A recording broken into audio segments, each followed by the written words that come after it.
to. It's happening right now. The crucial window for rescuing earthquake survivors in Venezuela is narrowing. It has now been 3 days since the deadly twin quakes hit the region.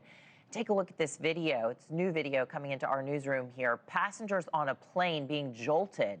But this wasn't from turbulence. This happened right on the runway as the earthquake hit. Authorities announced Friday night that they would block access to the epicenter of the destruction as chaos and traffic began to hamper search efforts there. The desperation is being felt by Venezuelans now living here in the United States, too. NewsNation's Marcus Espinoza is live for us in Queens here in New York City. Marcus, what's the latest?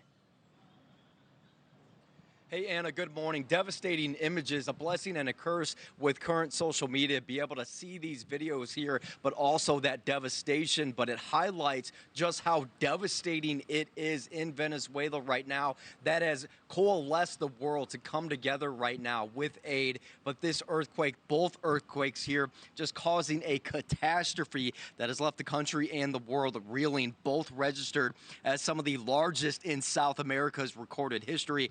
Magnitudes of 7.2 and 7.5 just 100 miles outside of the Venezuelan capital of Caracas, which has a population in its greater metropolitan area of around 5 million. Being near such a large urban center really has left rescue teams scrambling to search for the thousands still missing, and organizations like Save the Children, they have launched massive efforts to help those impacted.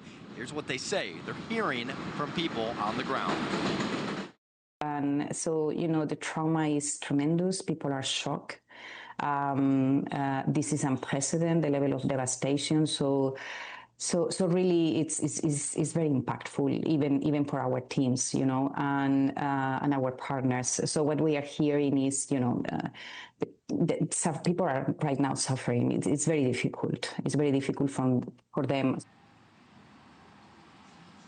So I'm here in a neighborhood called Little Caracas in Queens, and certainly a lot of folks still have family members in Venezuela, trying to reach them, trying to contact them right now. Right now it's militarized as they're trying to get this aid in that area. So Anna, just devastating images and stories coming out of that area right now. Yeah, communication is really difficult there too. And you see these reports of 10-story buildings just flattened to pancakes there on the ground and trying to search for family members. People are taking it into their own hands, saying that they're wishing there were even more rescue crews. Although the government there is saying that they've got it all hands on deck, and they've got global response teams there as well. But what is the United States doing? What are we doing? What's our country doing to try to help and send aid to Venezuela, Marcus?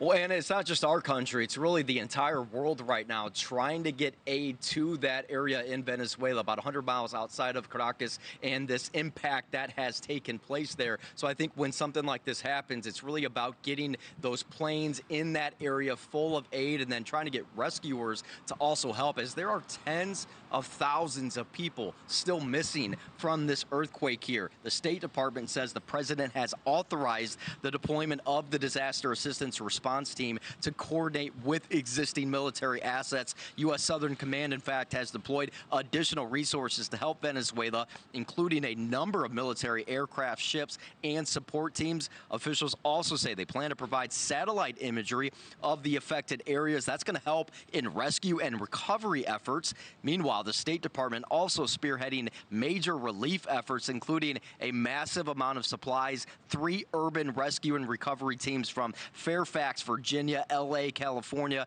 and Miami-Dade County, Florida. We also talked to Save the Children about what relief and recovery efforts have looked like in addition to that.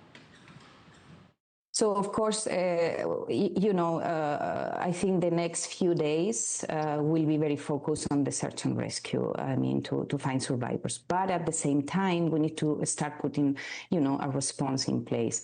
We are already, assessing what are the most immediate needs, and some of the challenges we are already seeing is, the particular risk for children.